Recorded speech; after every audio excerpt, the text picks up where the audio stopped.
Tagumpay nga po mga idol na napuwersa ng San Antonio Spurs ang kanilang Game 7 matapos nilang talunin sa Game 6 ang OKC Thunder. Sa umpisa pa lang, agresibo agad ang lahat pagdating sa scoring na rason bakit maaga silang nakalamang at natambakan ng OKC. Pero hindi lang naman yan ang nag-iisang paraan bakit nila natalo ang defending champ. Ayon sa ilang mga analyst, ang mismong dahilan bakit nila nagawang manalo dito dahil sa ginawang adjustment ni Coach Mitch Johnson sa physicality at depensa. Since napansin ng Spurs parating nga nagpa-flap at hihingi ng foul ang mga malalaro ng OKC sa bawat possession, especially si Shai Gilgeous-Alexander, sinigurado nga nilang mararamdaman ito ang totoong foul. Imbes na kailangan pa ng OKC na mag-acting, bibigyan nga nila ito ng hard foul para sulit na makukuha nilang foul sa kanilang team. Sa ganitong paraan hindi kakailanganin pa ng Spurs na magreklamo sa laro na naging epektibo rin naman, gayong hindi na nga kinakagat pa ng mga referee ang aktingan ngayon ng mga player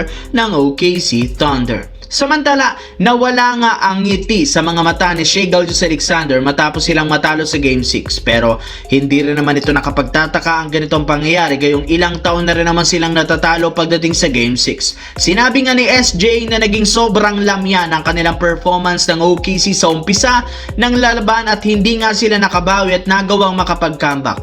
Palpak rin naman ang kanilang ginawang in-game adjustment. Pero kahit man natalo ang Thunder, hindi pa rin naman sila nawawala ng pag-asa o bumabagsak ang tiwala sa team. Hawak rin naman nila ang home court advantage sa Game 7 na maaari nilang makuha agad ang momentum. Sinabi rin naman ito ang Game 7 nga nila sa Spurs ang pinakamahalagang games sa kanyang buong career dahil kapag natalo sila dito, magtatapos na ang kanilang kampanya. Kaya gagawin nga niya lahat ng kanyang makakaya para lamang manalo laban sa San Antonio Spurs. Sa kabilang banda, nabigyan ng New York Knicks ng mahaba-habang bakasyon dahil bukod sa nasweep nila ang Cleveland Cavaliers sa Eastern Conference Final Series, umabot pa sa Game 7 ng serye ng San Antonio Spurs at OKC Thunder. Kaya hindi pa nga nila alam ngayon kung sino ang kanilang kakalabanin at kung saang lugar sila pupunta para sa Game 1 at Game 2. Pero kahit man meron silang sapat na oras para makapag-ensayo, makapaghanda sa NBA Finals, hindi pa rin naman nila naiwasang magkaroon ng problema sa team matapos maibalita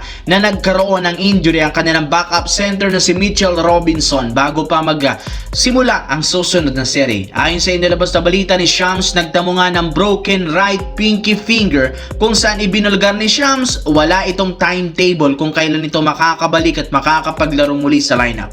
Ibig sabihin, inaasahan na magiging undermanned ang front court ng Knicks simula sa NBA Finals laban sa San Antonio Spurs o di kaya ang OKC Thunder sa magsisimula na sa June.